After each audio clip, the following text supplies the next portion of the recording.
everybody, and welcome to the 500 Tabs podcast. I'm Kaveh Taherian. And I'm Hannah Hillam. And we are your hosts. Host-a-roo. Thanks for coming back and joining us. We're very excited to continue the story, or I guess I'm excited. I don't know how excited you are, Hannah, but hopefully you're excited. I got a little bit of excitement going, yeah. Good. This is our first ever two-parter that we're doing. Although I guess technically the last episode Mine was a rabbit hole. Rabbit hole. It wasn't an official two-parter, but it was like a primer for a two-parter. Yeah. But yeah, first two-parter. And that's where we are today. And I want to hear. Oh, well, I'm like, let's get going. But no, we got to go check in. Oh, I was going to tell you. So we talked about. I don't remember if it was the last episode or the one before. We talked about the Prince of Persia game and how they dubbed it in Farsi. Remember? Yeah. So I downloaded the demo and I played it the other day, and I was laughing because they have the cutscenes, right? So the cutscenes are all in, but it's unintentional, and I'm not laughing at like the voice performers, like. You know, they did a good job. It was just this unintended consequence, which is really funny, which something you probably don't know is that every immigrant woman from Iran watches Turkish soap operas. This is like a huge industry. Yeah. The Turkish soap opera scene is like massive. And weird. All I know about Turkey is that they're good at plastic surgery.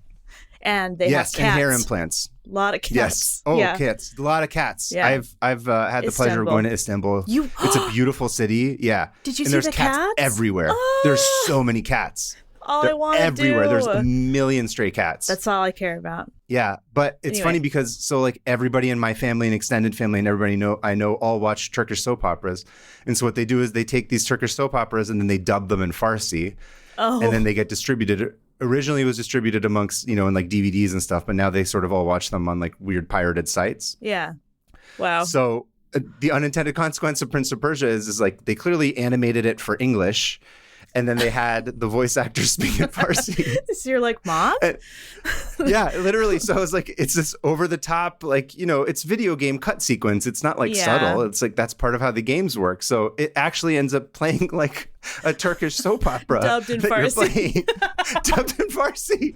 It's incredible. I got to watch a video or something, like a YouTube I took a video of it. I'll send it to you. It's really funny. It's really funny. It was great, which unintentionally ends up being like a more authentic experience. Exactly. I was going to say, isn't that more like of a Persian experience than just some guy talking? Like literally, yes. And animating the voice or the face? Yes. So I couldn't tell if I tried to go on IMDb. I didn't try to go on IMDb. I went on IMDb to look it up. So I think the actors are maybe reading all the lines in all the different languages. I have no idea. If anybody who's listening knows, let me know. But I didn't necessarily see one actor playing like the role speaking Farsi versus one speaking the one in Spanish or English or whatever. Oh. So there might be that they're all speaking every part. That would be crazy. Which sort of adds to that. But anyway, I just thought that was really funny. I was like, it's really so bizarre. Funny. It was not what I expected at all. And I was like, it just tickled me. I was like, this is the funniest thing ever. It's great. But that's the only update I have about what we had talked about before. Any updates from you in terms of any of the tabs or anything that we had discussed before? I'm looking at the notes, and it looks like I just wrote, "Sup, dork," right after Prince of Persia. So no. Yeah. I saw that you were writing, and so I wrote that, and I forgot to delete it. So. And I didn't even notice. What's up, dork? You want to tell me? How are you? Just so there's remember that Prince of Persia game I was telling you about before? Yeah, no, I don't care. Yeah, I'm just kidding. No, I really do care. I've only ever watched people play it. Anyway, but yeah, I don't have anything. So nothing. Okay. Yeah. Well, you want to get into it? If that's the deal, let's just get into it. Let's get into part 2 about the Johnstown. I did it. I knew that I wasn't going to. I didn't want to do it, but I did do it. The Johnstown Flood. Okay. Okay, so just to recap, remember last time, Johnstown is a town in Pennsylvania. Mm-hmm. Here, let me Steel make my town. notes bigger because my eyes are getting weak as I get older. They're weak. So Johnstown's a town in Pennsylvania in 1853. I'll get through this, I promise. In 1853, they complete the South Fork Dam. It's an earth dam that's made of soil. Remember, it's the giant M&M with the peanut center. The peanut core. Remember that whole thing? You've already forgotten. I love it. Yep. No. We'll do I'll pass the quiz. Okay, good. It was meant to serve the local canal system, but by the end of the decade, the canal becomes obsolete because railways come to dominate America. The dam and the surrounding area sort of passes hands for about 25 years because no one really cares anymore, and it's like not a thing as much as it used to be, until Benjamin Ruff purchases the dam and its surrounding areas in order to create the South Fork Fishing and Hunting Club. He makes a bunch of changes to the dam. They're all terrible. They're all meant to like be cool and make it like a nice, hunting and fishing club, but none of it's in service of making the dam useful or fixing it or anything like that. It's just all bad idea after bad idea. And it raises the water level, right? If I remember correctly. Like all the fish they pour into it. They pour the fish into it. The changes that they make don't raise the water level. What they do is they lower they lower the edge of the dam. Remember, it was like the edge of the bathtub. Right. Yeah. They lower it so that it could be wider, so that carriages can get through. That's right. And they plug, and then there's the guy who like stole the copper wires, basically, which was the tubes. The guy that they bought it from who wanted to make money, so he sold that for scrap. And they just filled that up. They're like, whatever, we don't need pipes to drain stuff. Just fill it with dirt and rocks. So they do all that. They do a bunch of terrible changes. They put in the fish. They put in the grill, like the netting, so that the spillway doesn't allow the fish to escape. That's just our quick recap.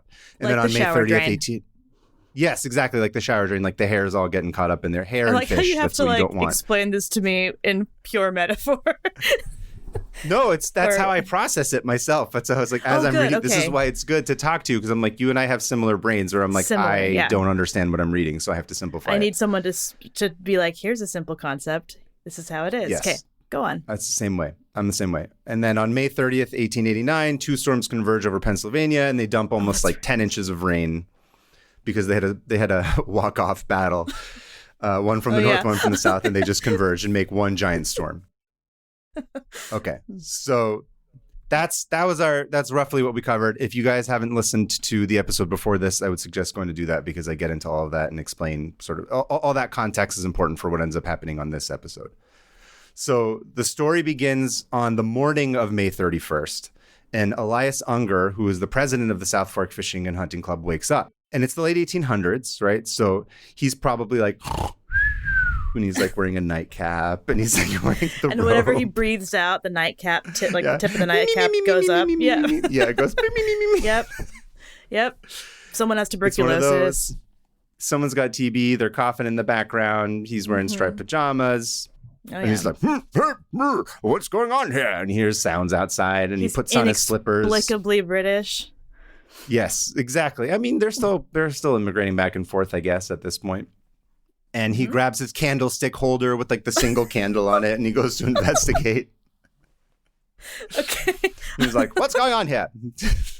And his accent's just going to change over and over. I don't know what it is. It's going to go off the wall. So he goes outside, and he sees that Lake Conemaugh is raising rapidly. So this is probably around like 7 a.m. And he's like, oh shit, this is not good. This is bad.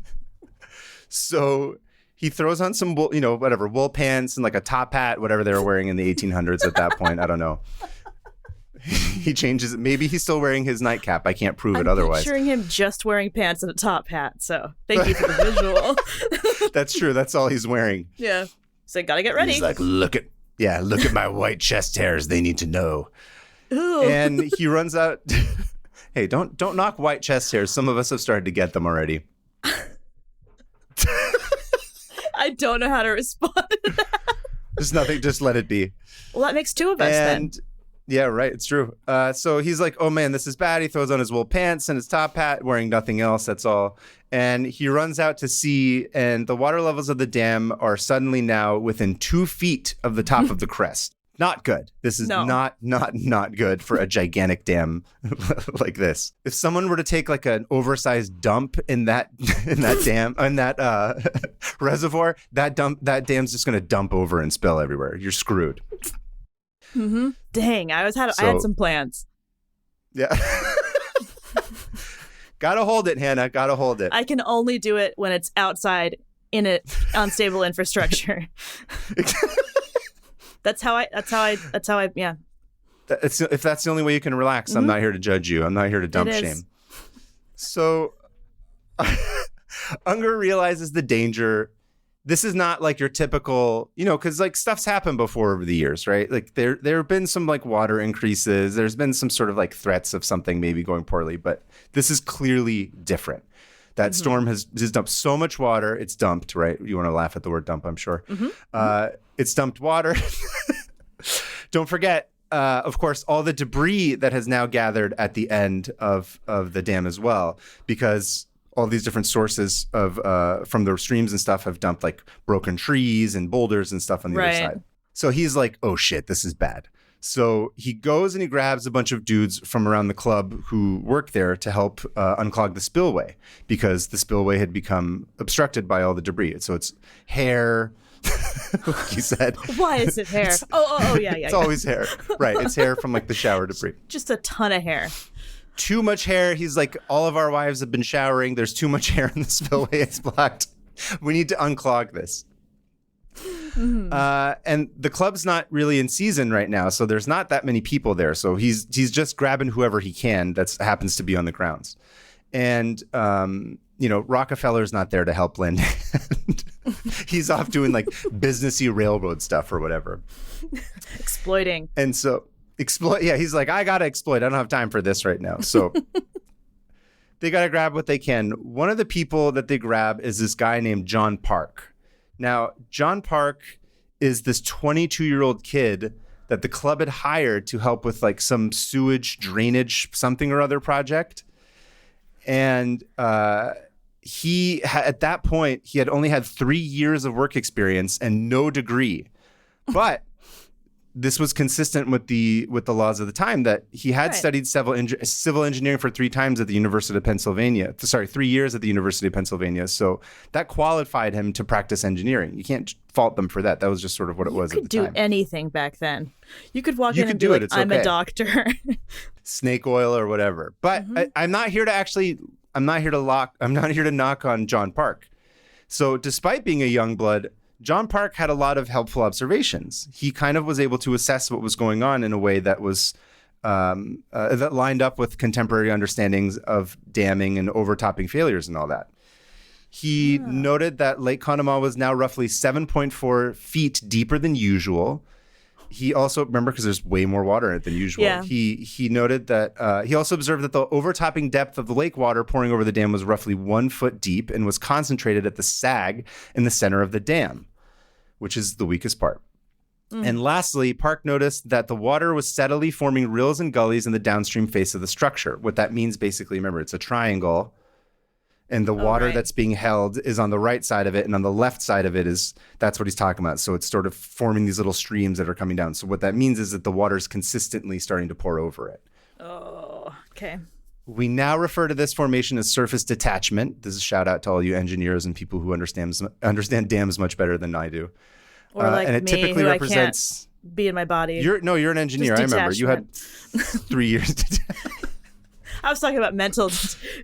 Mental, but I went to school for engineering. Yeah, I remember 3 years, so you can practice it now. So surface detachment typically represents the first phase of overtopping failure on dams. Okay. So what that means is that the crucial thing that you have to do at this stage is to get water out of the lake to prevent it from spilling over the center, because the center of the dam is where it's structurally weakest, much like middle-aged men who no longer have a core muscle. We all get bellies. That's how dams are. It's the core. The center is what's really going to screw you over. Yeah. Are you just going to like explode one day or something? If I might start spilling over. Yes. All my fluids in my body might start just coming over the middle of me because I didn't do enough sit-ups. You'll get on it. I'm trying. So most of the workers remained on top of the dam, plowing earth to raise the crest above the water. So again, the visual here is you're in the bathtub's overflowing, so you start grabbing stuff to put on the side of the bathtub so that the water doesn't pour over it. Some are plowing earth to raise the crest above the water, while others try to pile mud and rock on the face to save the eroding wall. So they're sliding on the other side of the triangle, right? The one that faces away from the water, and they're trying to patch it with whatever. And they're frantically doing this, and they're scrambling, and shit's getting real. And somebody in this group is like, hey, you know what we could do is we could raise the steel net on the spillway, where all the hair had gathered from all the showering from before. And by hair, he means wood and trees and leaves. Trees, boulders, all that kind of stuff. Want to make sure everyone's clear. Yes. I mean, there's probably hair there as well. You never know. People go swimming in that lake. That's true.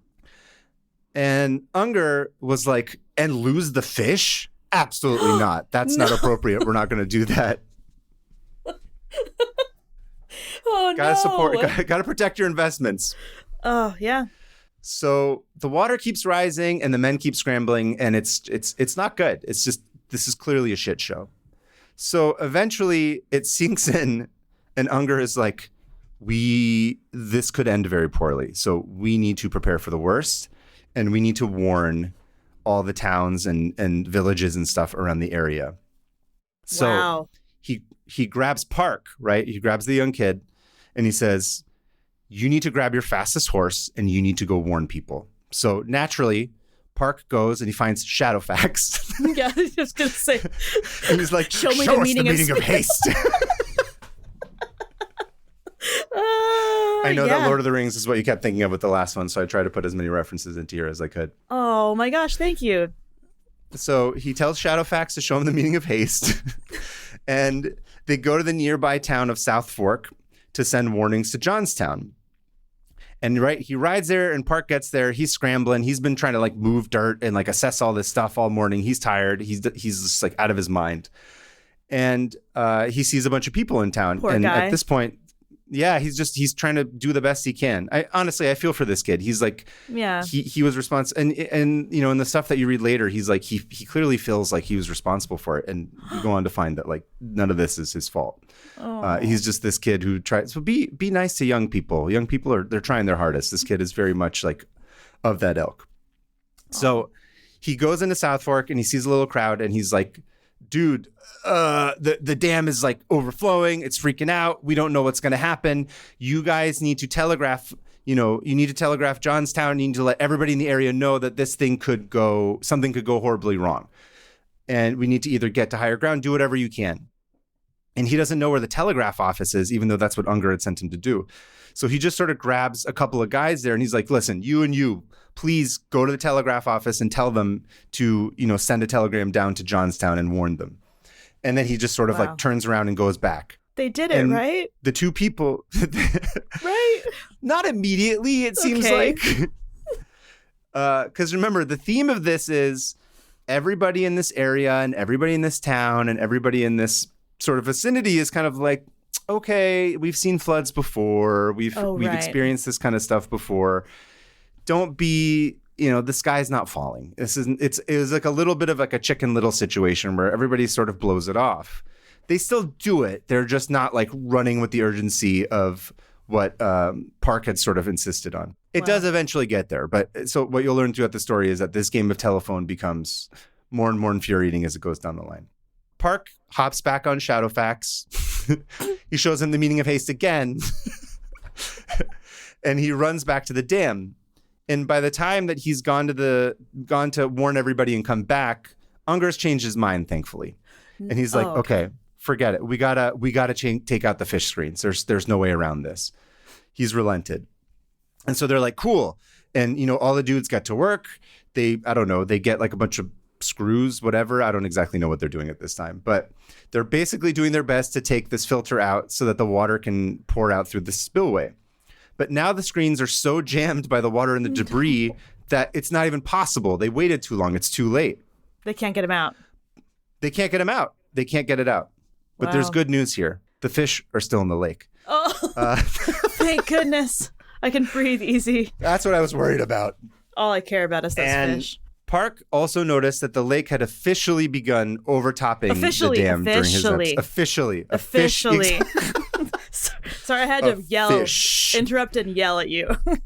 No, I love it. Officially. I could have missed that dad joke, and I would have kicked myself forever about it. Wow. And so it's officially overtopping. And he looks around and he starts making a bunch of calculations, and he's like, nope. This is not happening. This is not happening. This is donezo. This is bad. It's going to happen. And so he concludes from his observations that the lake had reached its peak depth and is going to start falling. Oh. So at around 1:30 p.m., the writing's on the wall, and he's like, dude, this is done. It's going to happen. There's nothing we can do. So Unger orders all of his men to fall back to high ground on both sides of the dam, and they couldn't do anything but just sort of watch and wait. They just had to like prepare for it.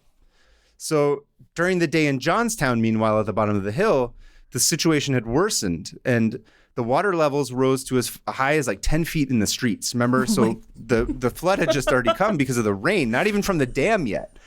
Wow. And people were like trapped in their houses, and they're just sort of like, this is kind of like not great. Like, this is kind of like the worst thing we've ever seen. They have their own problems. They're just dealing with what they can. And sort of no one's really paying attention to the warnings coming from the telegraph operator. Like I said, they had a few scares like years before, and they just sort of were like, I think there was one that they said that had allegedly almost happened in like 1891 or 2, and nothing came of it. Right. So they were just kind of like, it's okay. It's like people in Florida. Like when I was, I'll make this make sense. Florida, like I was in Orlando. The only time I've ever been to Florida, I got caught in a Hurricane Matthew. And seriously? Everyone, oh yeah. I was at the Harry Potter world, and then the winds were like whipping my hair around, and I just like, that's I gotta God go to telling Hogwarts. you that you're engaging in witchcraft and punishing you. You're right. I caused Hurricane Matthew. But no, I was like, really quick. Sorry, it's a side story. No, go ahead. We go to Walmart because, of course, it's the place nearest, and everyone's in there buying guns. All the guns are sold out. All the candles are sold out. Shoot the hurricane? What are you going to do? First of all, Walmart had a full-on gun section, and they were all gone. And then people were just like, yep, I'm just going to stay. I'm going to stay. And it's like no one... You hear about these like people are like the governor's like, please leave, and no one leaves because they're like, well, it's just like last time. But then you get every once in a while you get a Hurricane Andrew, and it destroys everything. But yeah, that's just what this is reminding me of like, well, we've done this before. Let's worry about our own issues and ignore the telegraphs. Ignore the telegraphs. And so finally at around 3 p.m., Lake Conemaugh finally breaches the dam and sends approximately 3.8 billion gallons of water racing down the valley. Yeah. I can't comprehend. I can't comprehend it either. It sends it down the valley towards South Fork, East Conemaugh, and eventually Johnstown. How fast is it moving? Do you know? I'll tell you.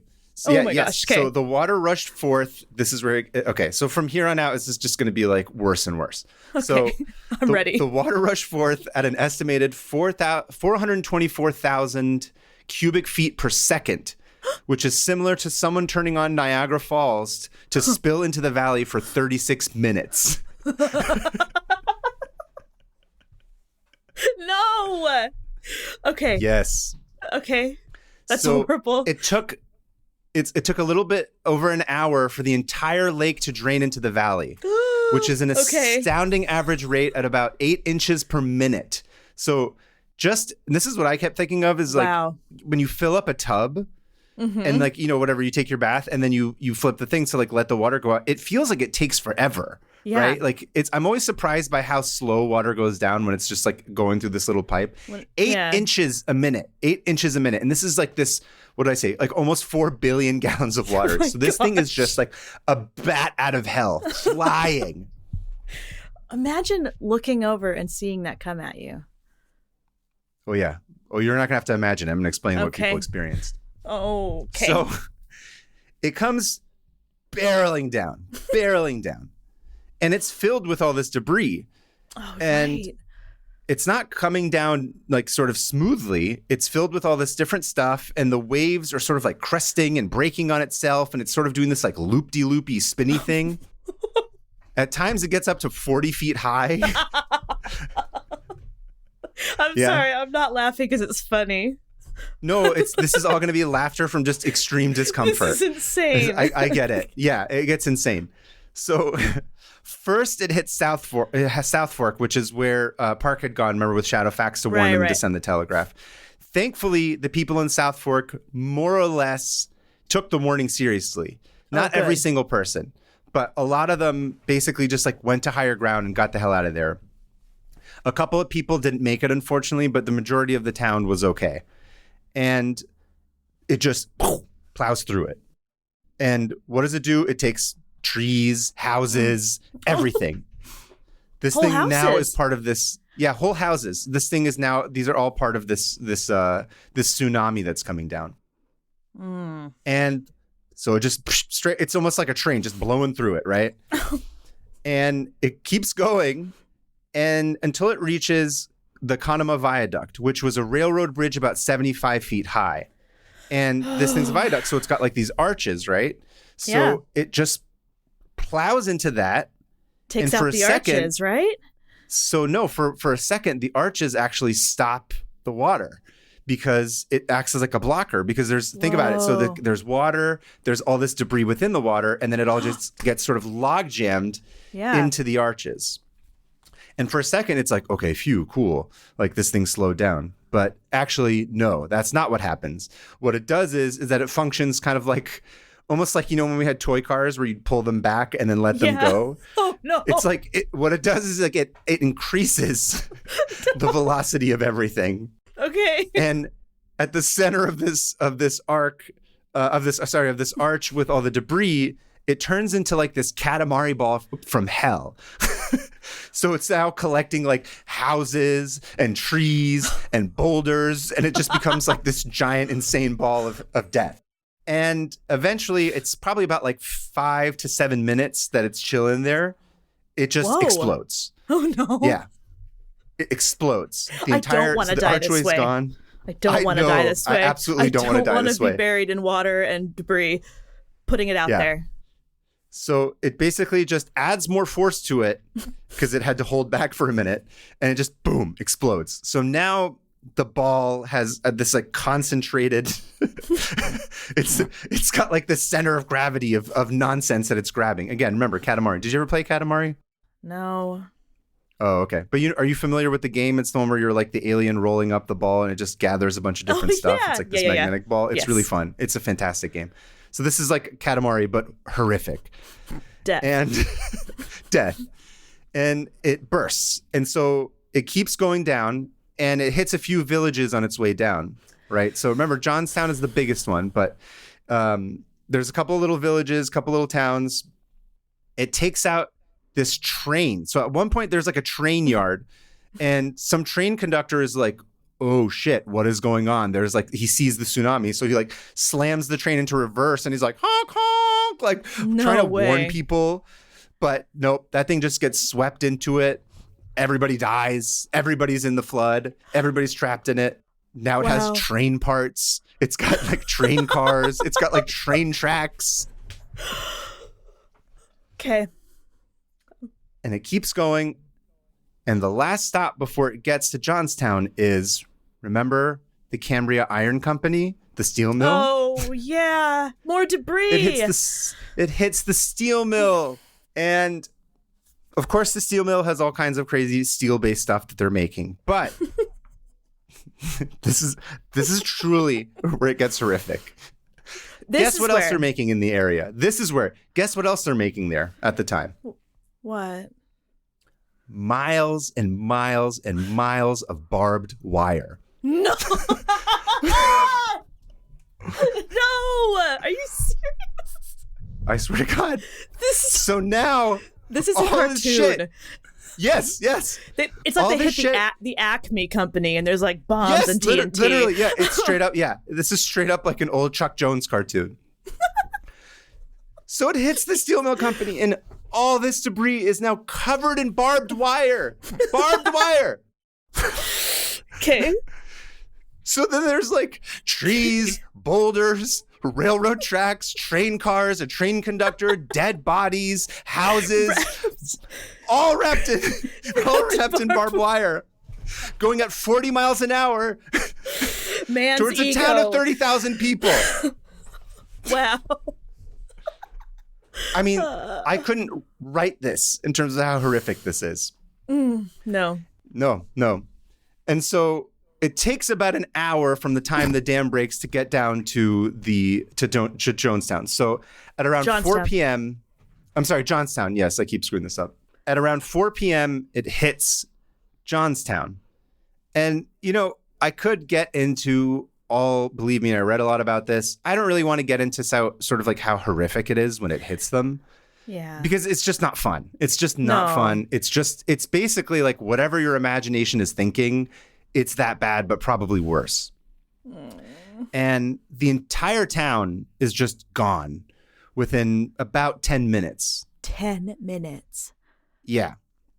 And don't forget, people are caught off guard. They're all like, there was a different flood. Some of them were trapped in their houses. Some of them were just trying to they're like, what? So most people are just like, they turn their head to see like what's going on, and then they're gone. Drowning, getting crushed by houses. So many of them get caught in barbed wire. It's just horrific. I hate this. Yeah, it's so awful. It's so awful. And the water just keeps going crashing down, and it hits these hills that surround the town. So basically there's one swipe where it comes and it knocks everything out. It basically clears most of the town, but some of the town is still standing. And then the water hits the hills that are around the town. And it just bounces back. No. And then it does a second pass, a backward surge. Okay. Yeah, I'm sorry. It's so bad. No, I can't. I'm trying not to laugh because that's all I can do right now. No, I understand. Like I said when I was reading this, it's just so you guys know, it's not the laughter at the death. It's the laughter from the extreme discomfort at how horrific it is, and we don't know how else to react to it. Yeah. The fact that it's like a cartoon. Mm-hmm. And eventually it hits the stone railway bridge that's at the end of town, which is another kind of arched railway bridge that has trains go over it. Okay. And that acts as another blocker. But thankfully, that actually manages to split it into 3 different streams. Good. Which unfortunately spreads it across and just floods 3 different parts of the town. But at least the main gigantic, tsunami is broken up. Right. Much like how Steve Jobs says, right? You're like, oh, and one more thing. Okay. Remember the Katamari ball, right? Mm-hmm. The Katamari ball of debris, and at this point, barbed wire, dead bodies, houses, all that stuff. You're the Steve Jobs of podcasting, by the way. That's the nicest thing anyone's ever said to me. Thank you. I'll You're wear welcome. my mock turtleneck next time. Yeah. Yep. Anyway, so that debris ball has gotten lodged into this bridge. It stopped, thankfully. But the last stop that it hit was all the people in Johnstown, right? Oh, okay. No. I don't doubt that some orphanage got ruined. So it hit the people of Johnstown. Don't forget, the people of Johnstown have been trapped in their houses for the past day or so because of the floods. And it's cold. So what does that mean? They all had open flame furnaces on, heaters, stoves, and lamps. They were all running. So you can see where this is going. Yeah. So this pile of debris with trees and houses and all this wood meets all these furnaces and heaters and stoves and lamps. And what do you got? You got a burning inferno wrapped in barbed wire.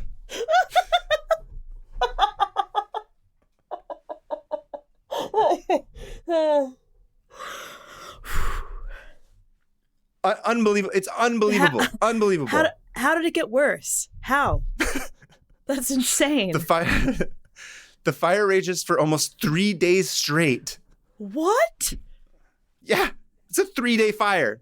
And separate from all the deaths that happened, 80 people just died from the fires. That's not even from the flood, but just from people who were had somehow managed to avoid the flood part of it, all caught fire and died. Yeah.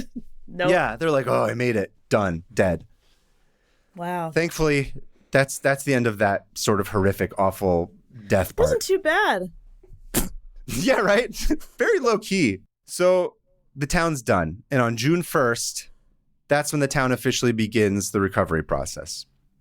So the final death toll, including the fire and everything, was 2,209 people. That's so many. How many were in the town again? Total, I think it was like somewhere between like 20 to 30,000 people were in the town. Okay. Wow, that's like 2% of the population. Well, yeah. Wow. Something like that. Yeah. I'm going to pretend like I know. I think it was 10%, but 99 entire families are wiped out. No. Meaning like mom, dad, children, entire lineage, like bloodlines just gone. Wow. Everybody in the town, every single person in the town had at least one person that died. So nobody was unaffected. Every single person had somebody in their lives that they lost. Oh, sad. Bodies turned up as far as 600 miles away in Cincinnati. What? Yeah. Because of the flood, because the water was just like, bleh. And were found as late as 1911. What? So this is like 20 years. Yeah, 20 years later. We got another one, boss. That was the force boss. of this thing. Yeah, they're like, And, there's no railways, there's no roads, there's no food. And perhaps most tragically ironic, there's no water because everything's been, soiled by all this insane dirt and feces and dead bodies and dead animals. Like, they can't even drink water. It's so bad. It's so bad. That made me want to puke. The combination. It's gross. So what did they do? Here's the part that's probably the worst for the club. There's no a record of what happened to all the fish that they tried so hard to save. So it's presumable that they all died as well, unfortunately. How did it get you worse? So very quickly, though, help starts to pour in. Everybody in America is like, basically like us. They're traumatized. They're like, they can't even like wrap their heads around how insane this is. They're all looking at the dams in their towns being like, they're like, what? Maybe we should do something. Yeah. So, there's this huge relief effort. They fix the railways as quickly as they can so they can start bringing in food and water and support. Volunteers just start pouring in. Oh. Fun fact, including Clara Burton of the American Red Cross. Really? So she had just founded the Red Cross the American wing of the Red Cross like a couple years earlier. Oh, she's awesome. It had been sort of smaller. So this actually marks like the first significant disaster that Clara Burton and the Red Cross had responded to. Whoa. And sort of cements them as the big force that they went on to be known for. Wow. This was it. This is like their coming out party kind of. Clara Burton, she remained there specifically for about 5 months working nonstop herself. She's amazing. I have a tab open about her because I was going to say that would be an interesting one to go. Yeah, I'd be interested in knowing more about it's on my short her list. whole life. Maybe that's one that can be a derivative of this. Maybe. And once the final flood water had dissipated and gone, they were left with about 30 acres of debris, and some of it went up to 70 feet tall. No. And remember, this isn't just debris that they can, first of all, they don't have like excavators and like construction work stuff that they could just come and like get rid of it. And it's all like trees and like broken houses, all covered in barbed wire. It's not like stuff that you could, it's so bad. They can't just go pick it out. So one of the things they had to do was hire like a demolitions expert to clear some of these gigantic piles because it was so unsafe. Wow. It took them months and months to get rid of just the debris. Forget the fact that it took them, how long it took them to actually like rebuild the town. Well, they rebuilt then. And people around the world were moved by the tragedy, and they collectively sent millions of dollars in donations. Their hearts opened up. Oh. Everyone's kind of rallying together. They're doing the best that they can. Who didn't really do that? Didn't really get into the support thing. Who? Rudy Giuliani. The Rudy Giuliani, he was too busy eating pizza. Yeah. The wealthy club owners. Oh. The members of the club, some of the richest human beings on the planet. What, they just like disappeared, left? They donated like a couple $1,000s and like 1,000 blankets. Oh. And that's it. They might as well have been tossing like rolls of paper towels at them, essentially. They're just like, pull yourself up by your bootstraps. Yeah. I didn't get rich by complaining. I got rich by having my daddy do it and exploiting people. Yeah, by being bored. By being a Rockefeller. That's horrible. It's horrific. Yeah, I'm really glad that rich people have changed. Coming back to. Yeah. I'm so glad they learned from that lesson. They learned their lesson. So naturally, but thankfully, public opinion is like, oh no, these people need to die. Like these people are awful. People are pissed. Well, yeah. You know, they can't control it the way that they could, like, let's say, like, you know, maybe 50 years later when they start buying up newspapers and stuff. Right. And calls for justice against the South Fork Hunting and Fishing Club get like crazy. People are like, they start to rally around each other because they're like, these people are clearly victims of the negligence of this club. Yeah. And the press is there and they're just writing all these reports about Ruff. Remember, Ruff was the guy who was the one who bought the club.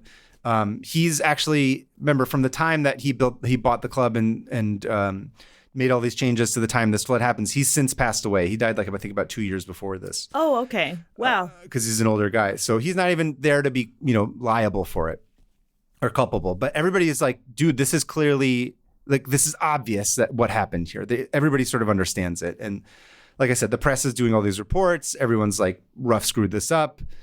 And all these locals who lived in Johnstown, remember, like I said, so like nobody was actually, like very few people were members of that club because they couldn't afford it. Right. And they were sort of like looked down upon from this like ivory tower, like douche fest from up there. So they're like, yeah, we'll talk to anybody. We don't care. Like screw those guys. It was like, yeah, it was like war. And public sentiment is like united. Like everyone hates the club. Everyone hates Ruff. Everyone hates these people. And it's, again, it didn't help them that the club is basically like, we'll give you like $1,000 as some blankets. So it's like people are unified. Insulting. Heads need to roll. Yeah. And all the people in the town, a lot of people in the town start filing lawsuits. So they're like, we need to bond together and like basically hold these people responsible and sue them. And because they've lost everything, they have nothing. Right. They have nothing left. Nothing is there. So many people, at least one person died, in some cases everybody in their family. So heads need to roll. Meanwhile, the American Society of Civil Engineers is like, we need to investigate because that's like the scientific body that's going to come in and sort of and write a paper that's going to prove what happened, or prove why what happened, because, you know, they want to help out. And they commission a report. And they send like their top dudes. Like these are some of like the top minds of, you know, civil engineering and like dam people and like hydrologists and all this stuff. Like these are like the guys who know what's up.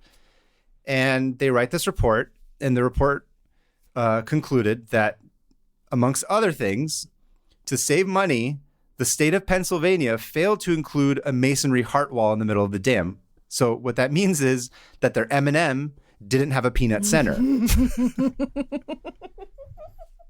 So dumb. Wow. They didn't put the peanut in there. Man. They scrimped on that. And had they put that in there, they didn't put the damn peanut in. It's a damn mess.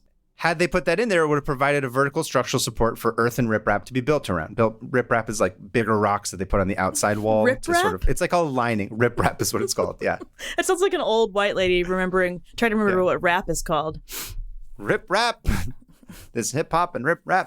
The ASCE also reported that the South Fork Hunting and Fishing Club were also at fault because of the unprofessional quality of the work it commissioned, which, quote, materially diminished the security of the dam. Well, yeah. So everyone's like, great. Like, shit's going to go down, right? No.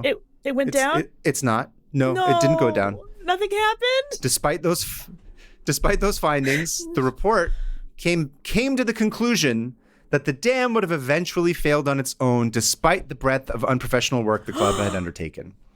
Who paid for that? Quote, somebody. For people who aren't watching the video, I'm tapping my nose. He is tapping it. Quote, the breach occurred a little earlier in the day on account of the changes, but disaster would have happened either way, given a storm of appropriate size, just like the one that rolled through central Pennsylvania on May 31st, 1889. And everybody's like, dude, excuse me, what?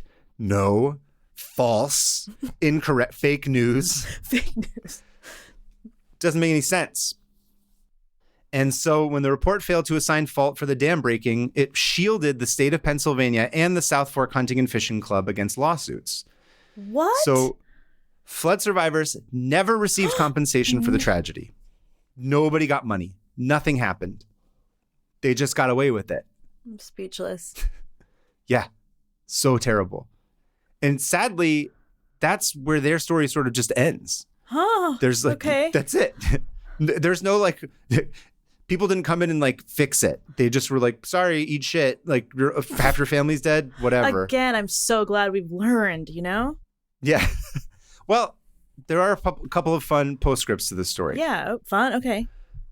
Okay. So everyone's pissed about this. Like I said, public opinion is very much in favor of this. So as word of this justice and spread, it led to the push for strict liability laws.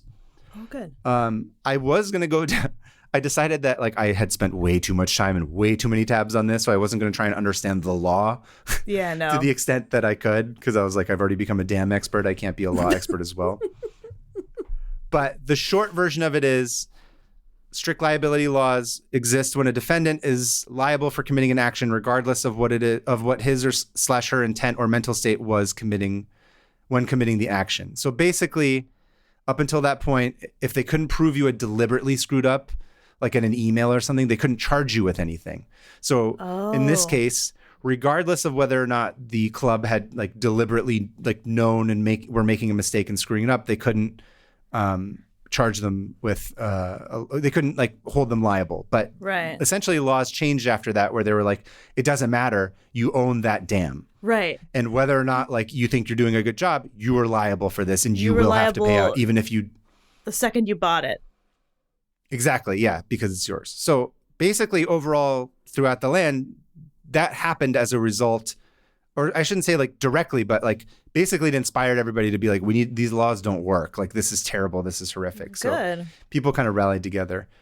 I didn't really want to go too far into it, but there might be some sort of like Supreme Court case or something, but I couldn't find it just within my sort of cursory understanding of this. Yeah. A fun little story is the official, there's two more little postscripts. The official number of deaths had been 2,209, right? Yeah. But in the year 1900, a man named Leroy Temple came to visit his old friend in Johnstown. Okay. So it's about 10 years later. He came from Beverly, Massachusetts. This was a guy who used to live there. He was caught in the debris, carried all the way down to the stone bridge, which is where the enormous fields of debris were. Yeah. And he had managed to grab a suspended rail and pulled himself out of the debris. And he was badly injured, but recovered enough in several weeks. And when train travel was established, he just was like, cool. He just He left? took his family and moved. He took his family and moved to Beverly, Massachusetts.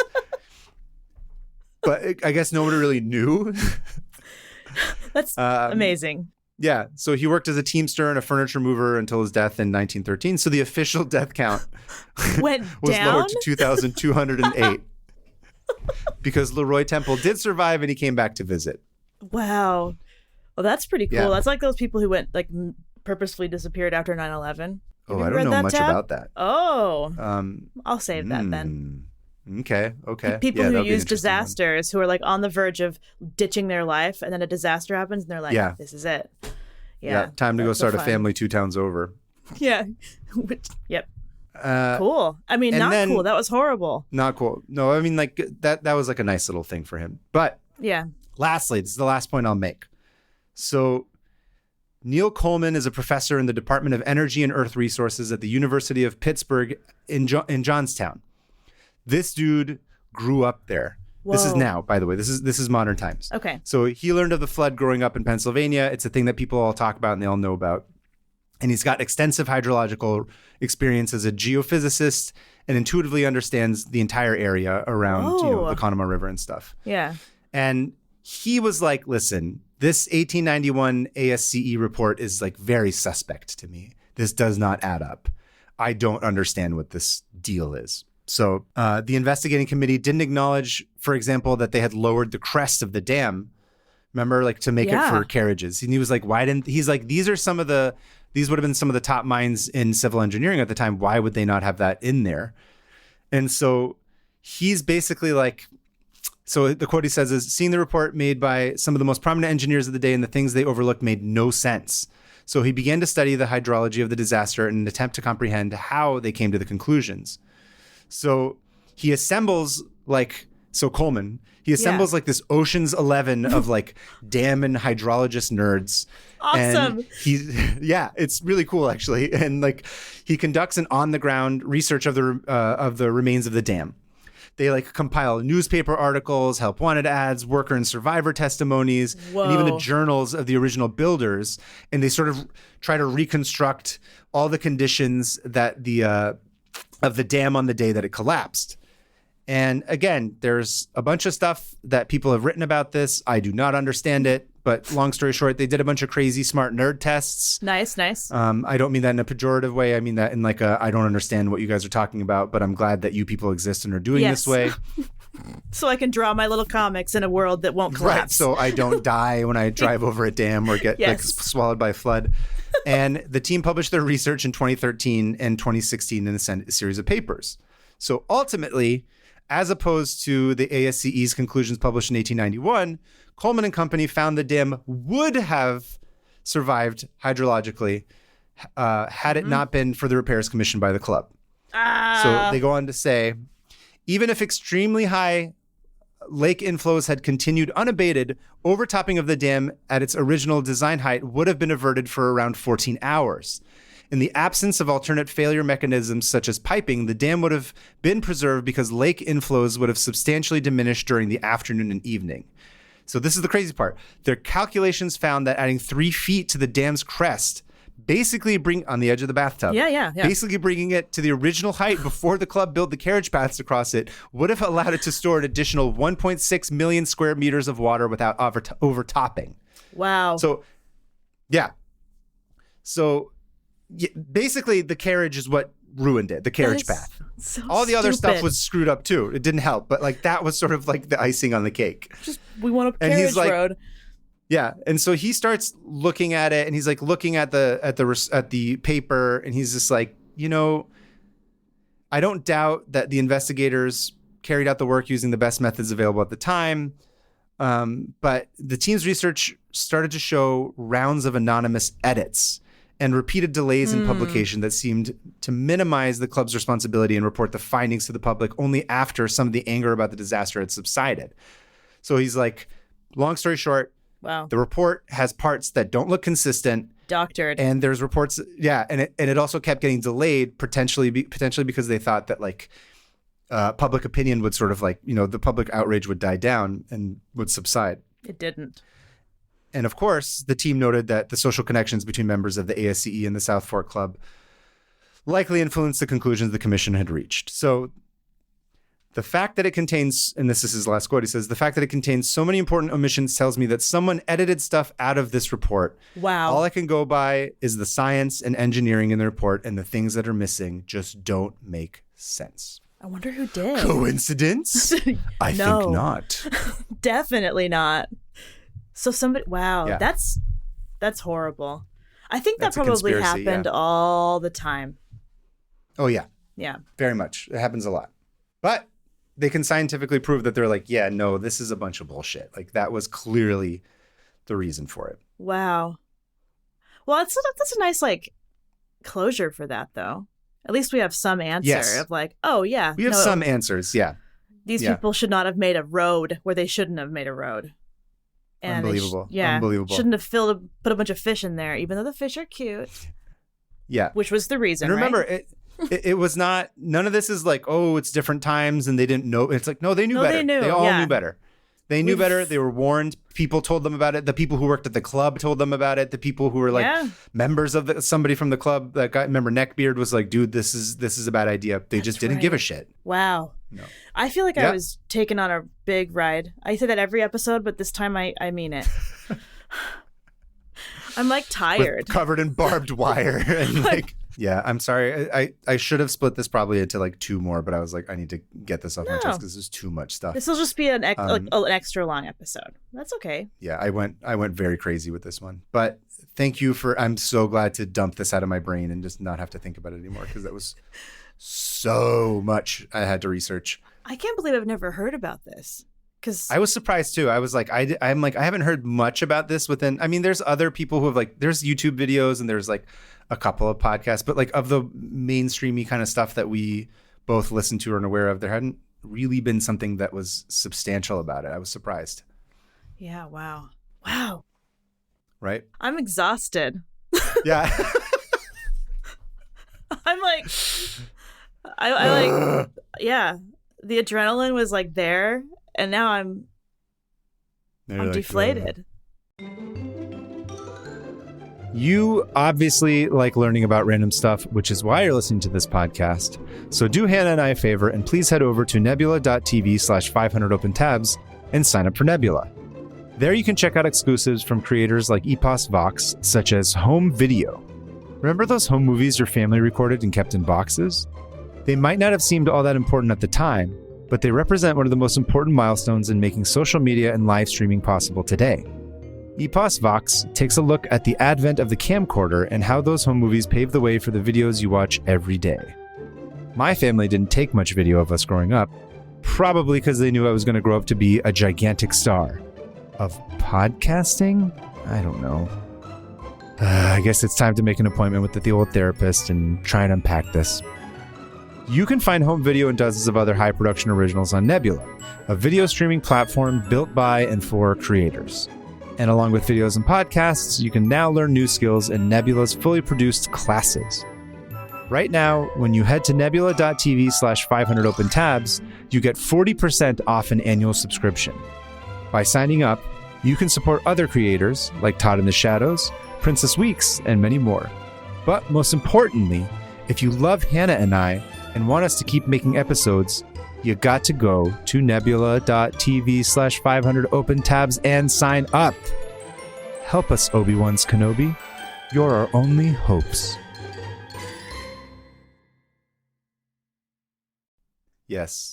Anyway, that's my tab. If you want to, I know you said you wanted to do a shorter one just because I had said that I would probably go over on this one. I apologize, but yeah, I've got a short little one. My tab is, very different, extremely different. Sure. Have you ever heard of the alphabet? Which one? Any of them. Any of them? Yes, I've heard. I'm familiar with the concept. That's what I'm talking about today. The alphabet. So the original tab was this thing from Mental Floss about these 10 letters that used to exist in the English alphabet that we just ditched along the way. Oh. So yeah, there used to be like, 36 letters in the alphabet altogether? Well, give and take. I'll tell you. Okay. Sorry, I gotta take a deep breath after that damn story. Sorry. Damn.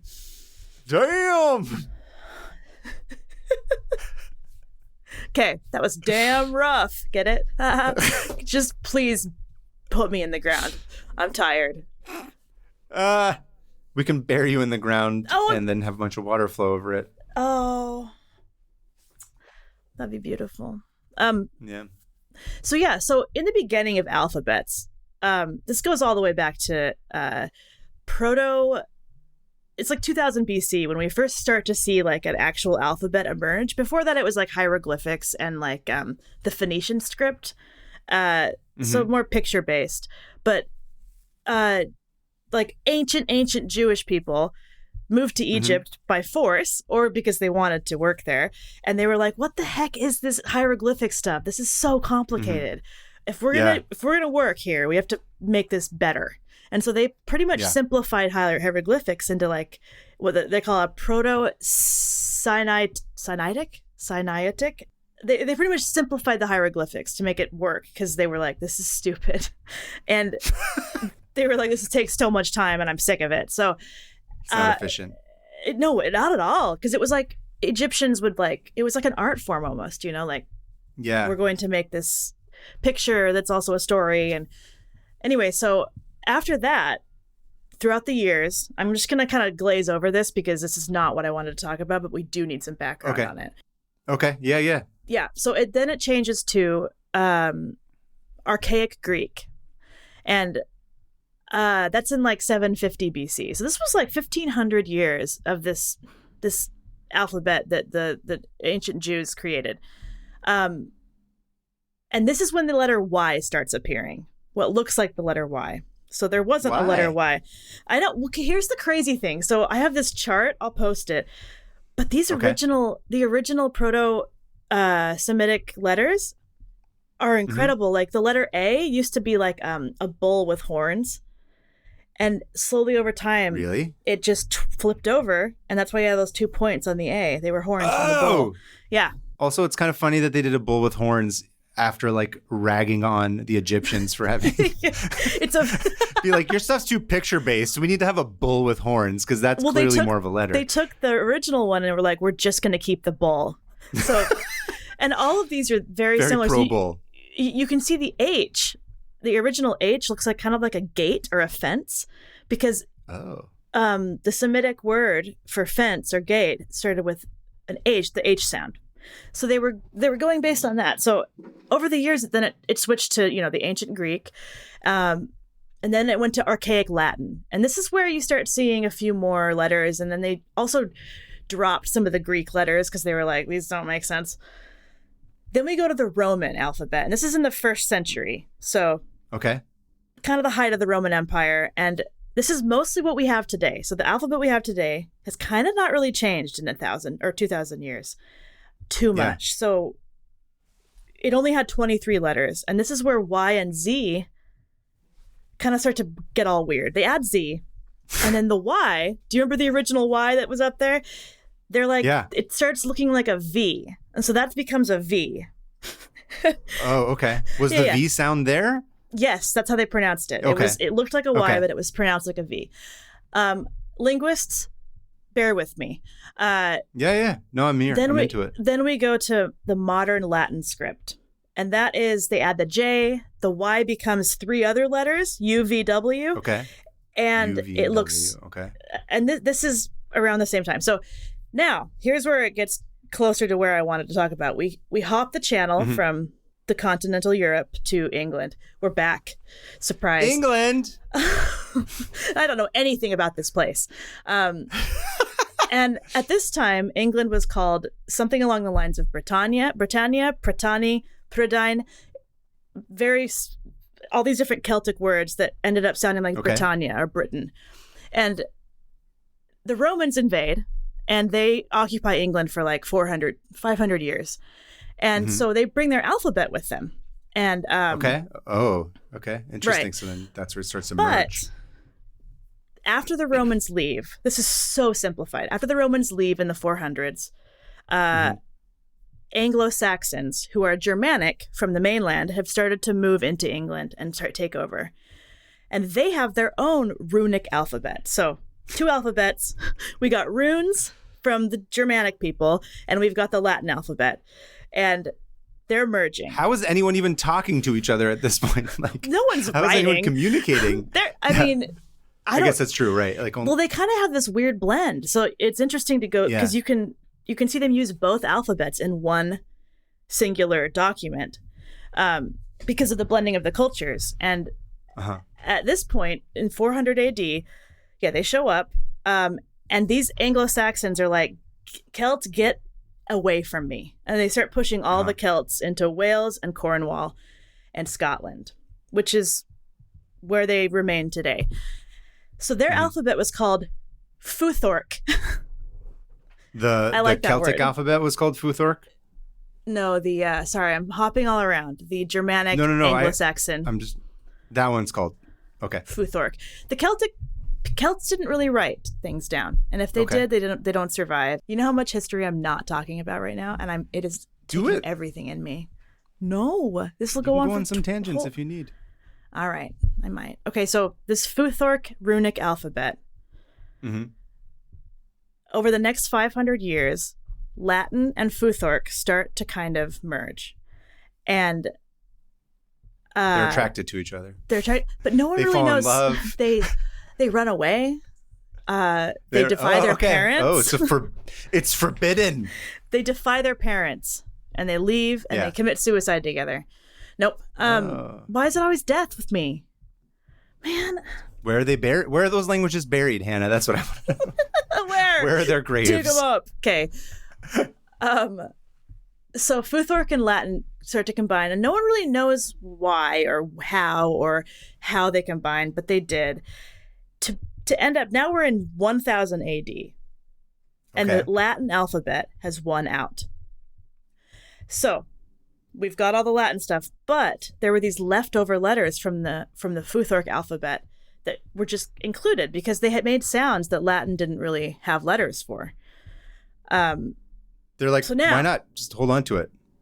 Well, yeah, but so now we have these like 10 or so letters that were in the alphabet and then slowly kind of faded because of the printing press and movable type. Okay. Interesting. So, these letters existed in writing, but when movable type came over from Belgium, they were like, we don't have that letter. And so that's when they kind of started dropping it and just using Latin ones. Literally the language changes just because. Yes. That's crazy. That's Logistics. Crazy. Yes. Yeah. Oh my God. So the first letter I'm going to talk about is eth. And it sounds like you're saying S, but with a lisp. Eth. With a lisp. Okay. Eth. And it is like a D with a little line through the stick part of the D. I'm a linguist. I got you. I got it's like a cross with like a half circle on it. Yes, exactly. Yeah. And they don't really know where this came from. They think it was a modified Roman letter or modified from Irish writing, that old Ogham script, but no one really knows. And it was also used, sometimes they would use it for the shorthand for the word the. So if you see it sometimes, it just stands for the word the. The. I mean, if it's eth. And it's a harder TH, yeah. So it's not like a th, it's like a th. Yeah.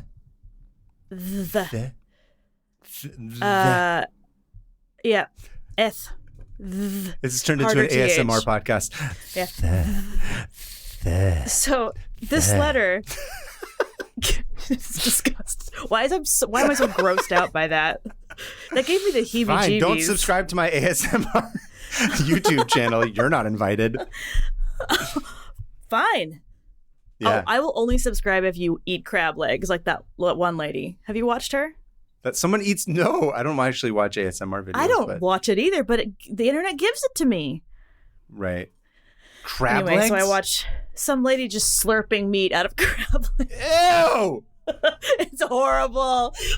I don't get ASMR. I don't get the little tingly. I don't want to hear people eat ever. Oh, me neither. I don't want to hear people eat ever. It enrages me to the point of like I want to commit a crime. Oh, you got that too, yes. Huh? Oh yeah, big time. Yeah. Anyway, so we have eth, which is like a D with a line. Eth is a weird one because it quickly dies out once this other letter called Thorn is also there. Thorn. So Thorn. So Thorn looks like a P, but so that the line of the P keeps going. Mm-hmm. So it's like it looks like a little thorn coming out of a line. So it's like a D where like the roots grow out and then the top part of it grows as well. Yes. It's like a lowercase p. This is a fun game. I like doing this. It's trying to describe letters. P, but the roots keep going. Yeah. So this letter also made the sound eth. So why would you have two of them that made the same sound? Right. So redundant. That's why they were like, where did original Sounds like the Belgians were like, yeah, no, this is actually like not as efficient. They were like, you guys they were stupid. Consultants. Yeah. Which is funny because the Futhorc alphabet originally came from around that region in the Germanic area. Not Belgium, but anyway. Sure. So Thorn is the oldest one. So this has been around. This is one of the oldest letters of the Futhorc alphabet, and also the English alphabet. So it actually ended up winning out. So it was like, get out of here, eth. I'm eth now. Get out of here. I'm the eth now. So this letter stuck around longer than most of the Old English ones. We got rid of this one last. And this was when movable type came. And so instead, they were like, it makes an eth now sound. So now we're just going to use th. And so that's where the sound th comes from. It used to be its own letter. Over the years, Thorn had started to look a lot like the letter Y through all the different script changes. And that's a whole different thing. And so Okay. The movable type people are like, this is stupid. It looks like a Y. It looks like a P. We're not going to do this. But here's a fun fact about Thorn is that, have you ever seen things named like Ye Old Shop or like Yeah, with old... the PPE. Yeah, but the ye part. So okay, that's Thorn. It was supposed to be the old shop because right, that Y. Oh my God, mind blown. I know that Y was originally the P that got turned and morphed into this like weird cursive Y. Oh my God. Movable type came around. That's like, why it's Ye Old Shop. Yes. It's supposed to be the old shop. I know. And so when movable type came, they were like, this kind of looks like that letter. So they put a Y there. Oh my God. I know, right? And That's this is why strange. When the King James Bible was translated, it's full of ye. When it should just be have the. I know you love the Bible. God. I know. Yeah. So there's a lot of it that's like, so ye as like a phrase isn't even like a thing, really. It just is, was like if it's about a person. It is also. So like, hear ye. That's like, hear you, it's not you hear the. No, but like in the Bible, in the Bible where a verse starts with ye, it's supposed to be the. Holy crap. I know. It like changes everything. That's so bizarre. Yeah. Language literally changes because of Belgian typesetters who did not want to who were like, we're not doing this. So that's Thorn. I love Thorn. And Icelandic still uses Thorn. It's the only language today still around that uses Thorn regularly. Okay. So the next one is Win. And Win. This one also kind of looks like a P. Okay. Like a cursive P. I'm starting to understand, like, the Belgians. Like, I feel get like. Out. Yeah. But the serifs are kind of slanted. Anyway, this is the W sound. So Latin, there was no W sound. And when they wanted to make the W sound, they would just put two U's next to each other, which ended up becoming the W. Merging together, yeah. Which is like in Spanish, W is W, and most languages it ends up being. It's literally the word is literally W. Yep, W. Or the letter is referred to as W. Yes, that makes sense. So before that combined, there was Win, and Win it makes the long oo sound. So yeah, it just ended up winning out because it looks like a P. The W ends up beating it because it just looked too much like a P. Okay, here's the next one. Number 4, yoch. Yeah, yoch. Yoch. And it eventually becomes the GH sound. I was gonna say yoch. That sounds like when I write Farsi English. Farsi English. Farsi English is like when you write Farsi out in English characters, like when I'm texting, like my mom or something. And you use GH. We use GH for like a re and then a KH for like a che. Oh, interesting. Because it's very similar to this, that like guttural kind of back of the throat sound. And it survives in a lot of language. I'm going to go down my Celtic wormhole. I was actually going to ask too. It's like, I don't hear, that sound is always confusing for people when they speak English. Like, I'm sorry, when they're like English speakers, when they're trying to read stuff that has like GH or the KH.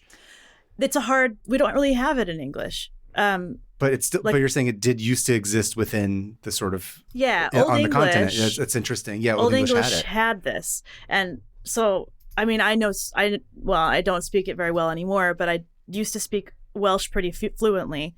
And the word for red, for example, is goch or koch. Goch or koch, yeah. And so that sound is in Welsh. That sound is in Scottish. Yeah, say it. Fun fact. In Farsi, goh, which out the ros, it means like shit. Are you serious? Goh. Yeah, goh. Whoa, but no re, just the GOH would be. Go. I love that. Yeah, but I could just be like goch. Yeah. Goch. Anyway. Goch is red. Yes, it's red. And it's in Scottish where you see the word for loch, like a lake, like Loch Ness. Oh, like Loch Ness? Mm-hmm. It's supposed to be Loch Ness, though? It's Loch Ness, yeah. Oh, interesting. I didn't know that. Loch Ness? Yes. So in Celtic languages, this yoch still exists a lot. But in English, because English has changed so much, it became GH. But, also, yoch looks like a 3. Okay. Yeah, it looks like the number 3. So it would just be like... And this one, yoch shows up in the Middle Ages. The Middle English period. Sorry, not Middle Ages. The 1400s, which is weirdly relatively late. And then they ditched it because, of course, the typists and printers were like, this is a 3. We're not printing this. And we're not so they replaced it with this. GH. But then if you look back at Middle English, the word for night, it used to be pronounced nicht.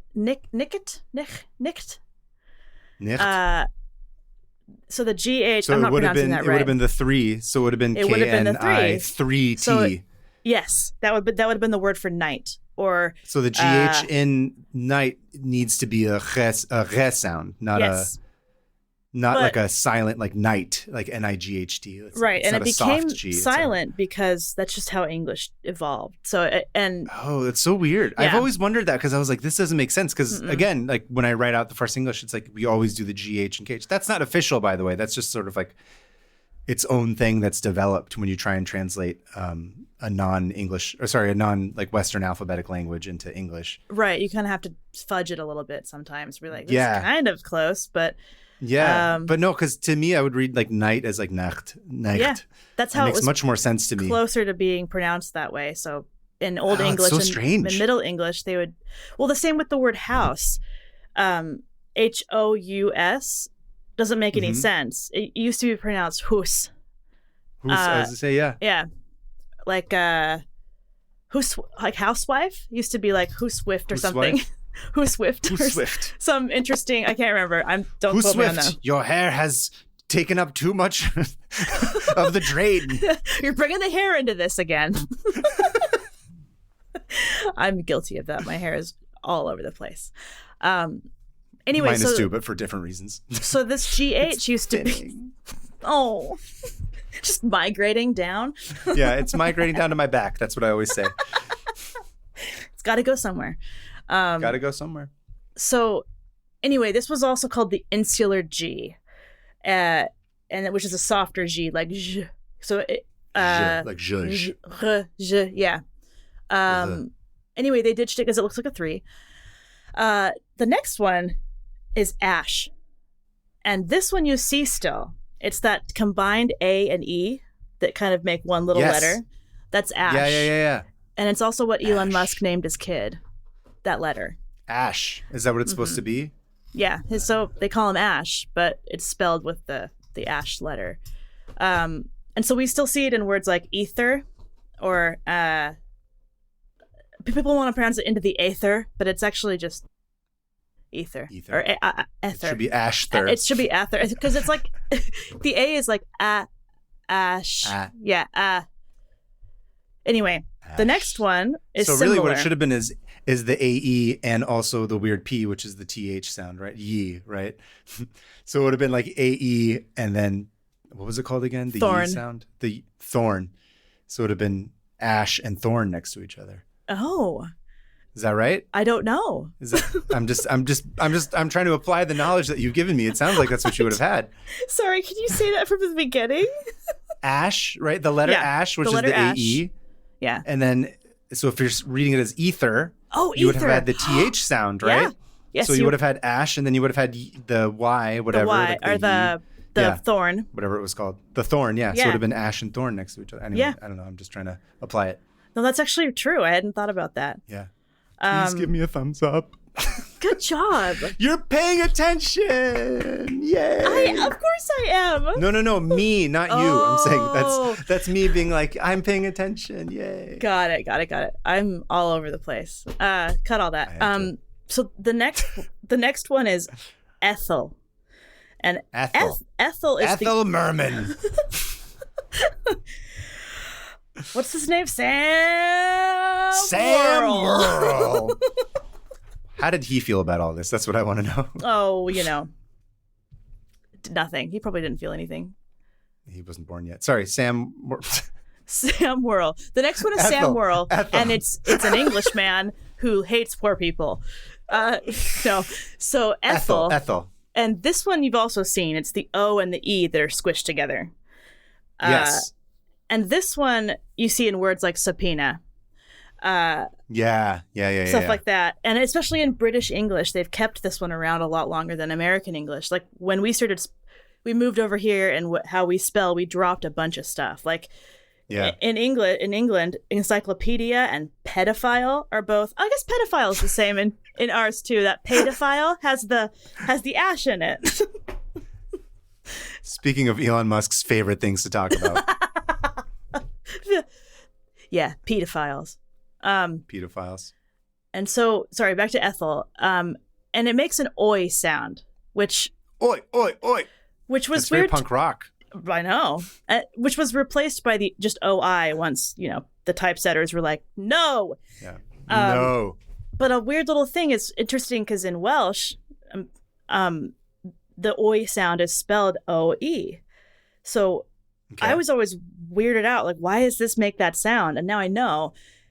We're getting through this, okay? Ready? We're almost done. No, I'm loving it. I'm trying to even apply it. So Ethel and Ash we still kind of have around. Now this next one is really interesting to me. It's the long S.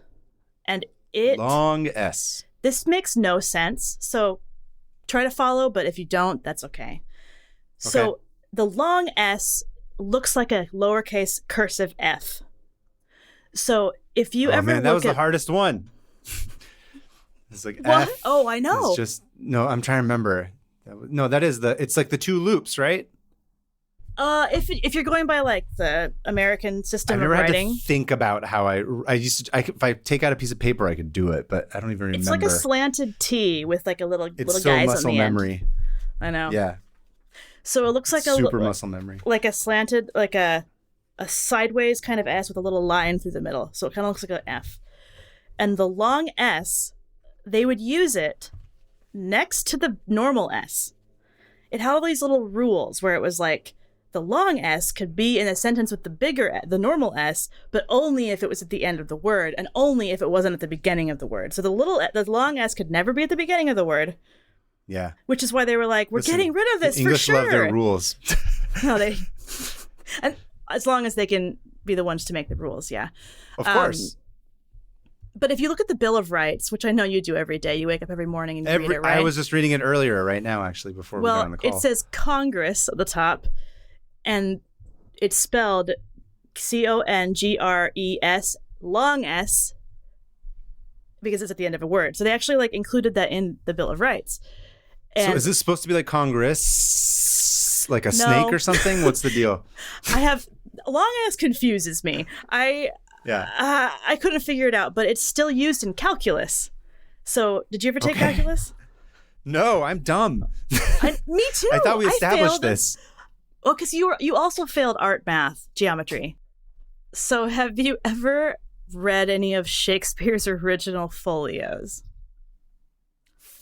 No, I don't even know what his folios are. I mean, I've read the plays and shit. But so in his actual... Is that the fancy word for the play? Is that what folio is? It wasn't like a book. It was just a folio. You know, folios, you're got like a file, I think. I don't know. Portfolio? It's just pieces of paper all collected. Yeah, did Shakespeare ever show up to my table and be like, can you look at my portfolio and give me feedback and let me know if it's... And we say, this doesn't make sense. You're talking in old, dumb English. Just kidding. I love Shakespeare so much. What is this F? Anyway, Congress? This F doesn't make sense. Congress. Congress.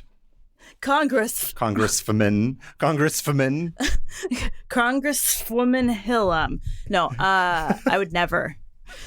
So the long S in Shakespeare, you see it all the time. So when I was in high school, I was really into Shakespeare. That's a different story for a different day. But I like how you're embarrassed by that, but I'm like, that means you were smart. That means that's a smart thing to have had. All the math stuff I didn't understand made up for it in the way that I could weirdly, naturally understand Shakespeare without having to be told, which is a superpower. That's awesome. In English class. Yeah. And that's the only time. Anyway, I wanted to be a Shakespearean actor. So I would read these original folios and I was like, what the heck are these Fs?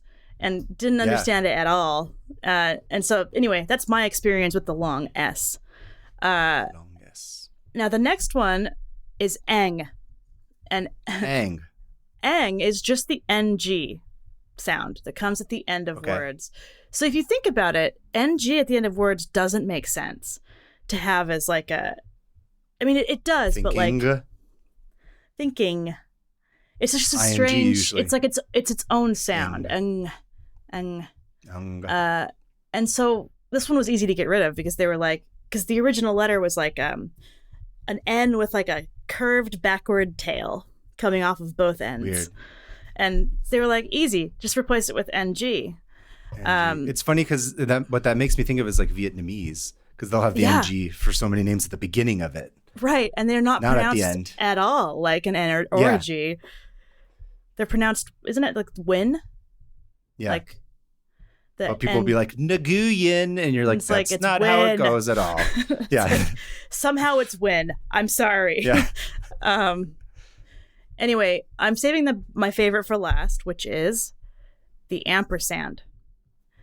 Okay. The ampersand was once a letter, and it was part of the alphabet, and it started out as another letter called the Turonian et, which is the Latin word for and, which is an E and a T. That sounds awesome. The Turonian what? Et. I think it's that pronounced sounds like an amazing name for like a bar or something. Yeah, it does. In like 1500. Yeah. Or in like Game of Thrones. You go in there and like... Or I was going to say Lord of the Rings. It's like where Merry and Pippin and Sam and all them go to drink.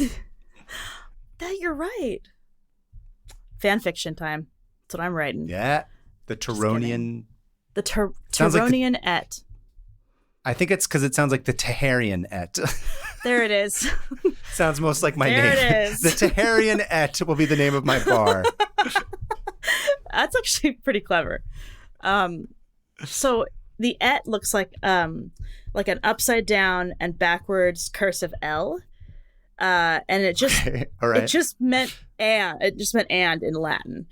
So the ampersand came out of that. So if you look at the ampersand, early ampersand, it looks like an E and a T.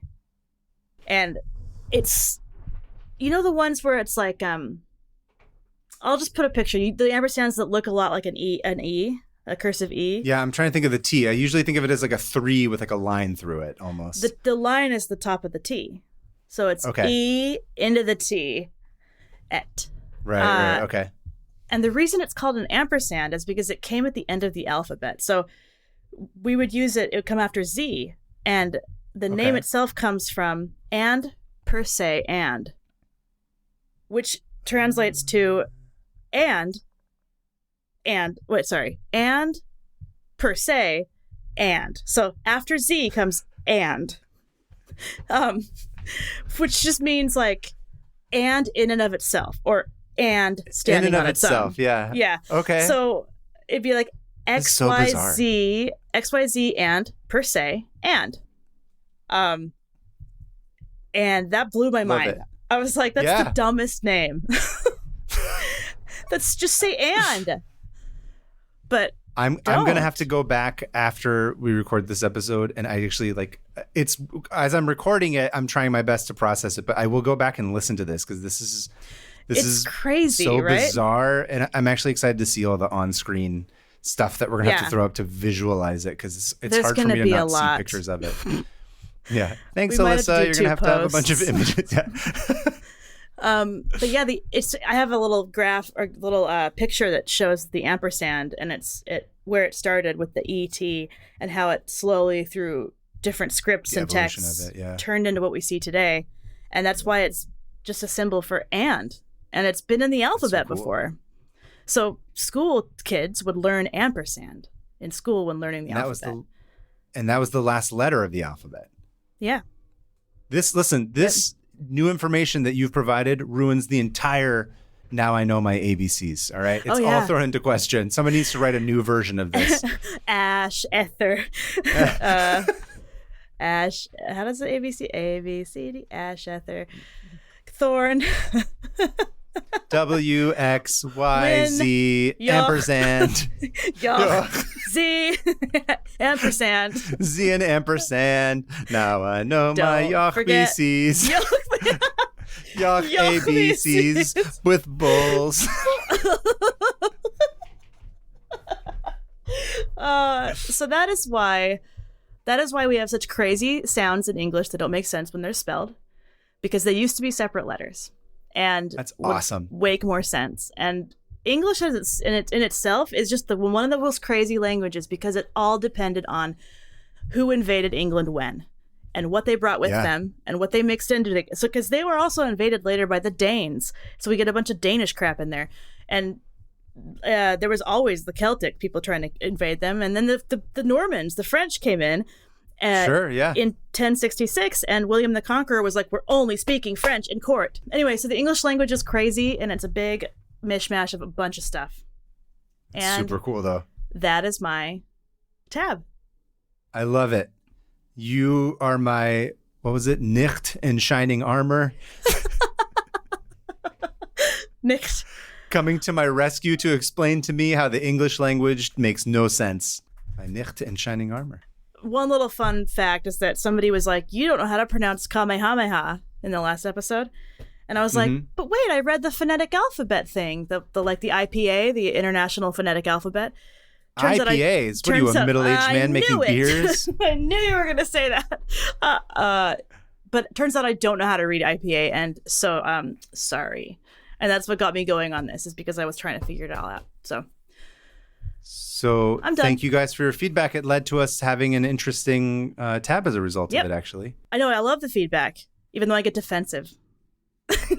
No, it's the thing is like the feedback is cool when you have like if you're like, here's, because what we want to do is learn. So if you're like, here, like you said, like, here's the thing that helped you learn, like this tab that came from it, like that's cool. When you're just like, no, you guys are dickheads. You're like, I don't know what to do with that. I'm going to keep pronouncing it Kamehameha, like a Californian would. So so how are you supposed to pronounce it? Did you figure it out? Or I was kind of close. It's called Kamehameha. Yeah. Okay. People are going to love the next episode, when I get even butcher more Hawaiian, but that's okay. Right, because we recorded that went before. Anyway, so that's my tab. This was an intense episode.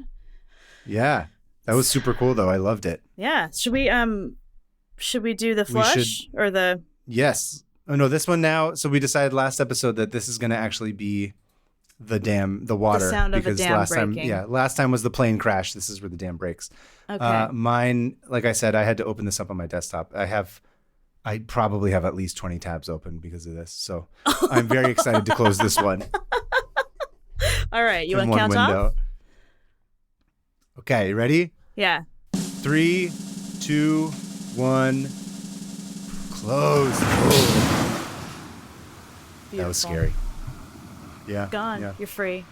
It's gone it's been washed away in time. With barbed wire. Covered in barbed wire and on fire. Oh, so horrific. I'm actually glad that yours was lighter, because I was like, I don't feel bad now anymore. Yes. There's no human death toll. Dark space for the past week or two, learning about all this crap. Anyway, we've gone super over. Let's quickly get to our listener emails. The first listener email, this submission is from Jim, who unfortunately we don't know where Jim is from, but let's just say he's from someplace far away. He's from the Aether. That will do. He's from the Ether. Aether. Come on. Aether. Ash. Aether.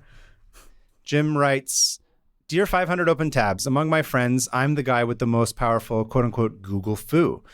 So I often end up searching for hours on end for a song that they can only hum, a movie they saw as a little kid, that sort of thing. My girlfriend a while back was searching for a VHS she saw in elementary school of a woman throwing a cake off of a roof to, quote, demonstrate gravity. Apparently the class went nuts. All I had to go on was, it had something to do with teaching gravity. The cake was blue. On a different tape, she drove a VW Bug. Whoa. Yep. And so sure enough, he finds the clip, which Jim has included. And the scene in question is at about 5 minutes. And I'm releasing this tab because I know if I really have to, I can find it again. Good luck and Godspeed with the new podcast, Jim. We get to watch the video. You get to watch the video. It's if you want to click on the link, I think it makes you watch an ad, but it delivers. It's a cake being thrown off of like a garage, like in front of a beach, or like not a garage, like a structure like next to a beach. It just goes splat. Like the exploding whales. I'm gonna watch a bunch of those. Yes, a bunch of its ruins and insides all come out. Thank you, Jim, for the exploding cake. It was really exciting. Also, we know who to reach out to if we can't find a thing that we're looking for. Jim, do you ever like frequent the Reddit, the r/tip of the tongue?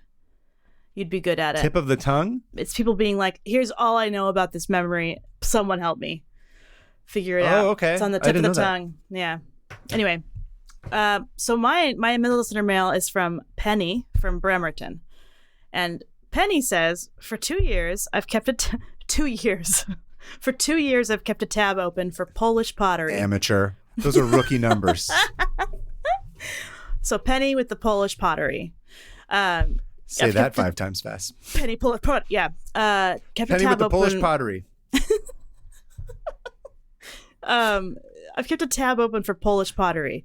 I once randomly came across a picture of a Polish bowl with a traditional folk pattern I loved. So I looked up other Polish patterns and did some research to see if I could buy any Polish pottery dishes. They were expensive, so I never actually bought any of them. But in the meantime, I learned about the village of, Bolesławiec in Poland. Bolesławiec, okay. Where the minerals in the clay make stronger, more durable pottery. So maybe someday I'll revisit the tab and buy a bowl. So I can't delete it, or I'll definitely forget about it. Penny. It sounds like immediately I keep thinking of like New York pizza, where it's like if they make this bowl outside of this place, it doesn't quite taste like the same. But if they make it here, the materials are a little bit cheaper. Yeah. That's cool. I looked at these Polish pottery. They're beautiful. I was going to say, are you able to send me any of the pictures? Yeah, I can. They're gorgeous. Maybe we can throw it up right on the now? screen to look at it. I'm not going to send them to you right now. You don't have them right now, but we're going to put them up on the screen so you guys can look at them. I'm excited to look into those. Anyway, if you guys have a tab that you've closed because you're listening to this podcast and you're a fan of it, please let us know. We'd love to hear about it. You can email us 500opentabs@gmail.com. That's 500opentabs@gmail.com. Mm-hmm. Let us know. Give us like a quick little recap, like what the tab was about. Also, let us know where you're from, because we do love hearing that. And also, most importantly, include the link. And if it's fun and we like it, we'll discuss it on the podcast. Yes. Please send things in. Yes, we mentioned this on the last episode, but we do like hearing about it. Yeah. We do like the randomness, because it's also fun because you guys give us stuff that we never even would have thought of like looking into. And it can be something as simple as like, I found a video and I watched this video and here's the video. Yeah. Anyway. You could help somebody else unlock some core memory from their childhood that they didn't even know. I'm interested to see if that actually happens with this one. Maybe there's a bunch of kids who had also watched the cake splattering video. They're going to be like, oh my God. I can't wait to watch Science videos are cool. Yeah, it's going to be fun. We're going to be at Emerald City Comic-Con in Seattle, February 29th through the 3rd. March 3rd, yeah. And we'll be sharing a table so you can come say hi. We have art, lots of good stuff. We'll have books, prints. Hannah's got custom cat drawings that she'll be doing. I'll draw your books. Pet cat. Hannah will draw your pet cat. They're huge. Come early, come quickly, because they my wrist dies halfway through. Yeah, her wrist dies halfway through. There's always a big crowd. They're all there to get your cat drawings. It's great. Anyway, I will also be there. I don't have cat. I can try and draw you a cat. It won't be as good as Hannah's. It'd be fun to watch. If you want to see a terrible cat drawing, I guess I can commission those as well. He draws Mothmen. I draw Mothmen. I draw penguins with cool goggles. I draw snowmen. I draw all snow people, I should say. Mostly men. Interesting. Interesting. Wow. This topic I just learned about yesterday. Your silence on this topic I learned about yesterday is deafening. Of course, anyway, come see us there if you want to know. So we have a Discord now, and like an old person, it took me a while to figure out that I can have a permanent link. So the permanent link is actually up on our YouTube channel, and it's up on our socials. So join us on Discord. People have been sharing memes and random fun facts. It's really fun. Please join that. Subscribe to the podcast. Tell your friends, enemies, your therapist, who else did we say? We always say I don't know. Your estranged mom? Your psychic. Oh, that's what it was. Your estranged mom. This is perfect. You can reach out to your estranged mom and let her know. Be like, Mom, I know we haven't gotten along. Mend the past. With a podcast. Oh, that's a good. Mend the past with a podcast. Polish Pottery Podcast Penny. Anyway, Polish Pottery Podcast Penny. We're at 500 open sponsor tabs links, on things. rate it. Yes, 500 open tabs on everything. I'm at Coffeetarian on Twitter, at PermaFriends on Instagram. At Hannah Hillam on everything. And yeah, that's it. So tune back in next time, guys. And in the meantime, stay keep it Josie. Josie. Stay Josie. Stay Josie. Bye.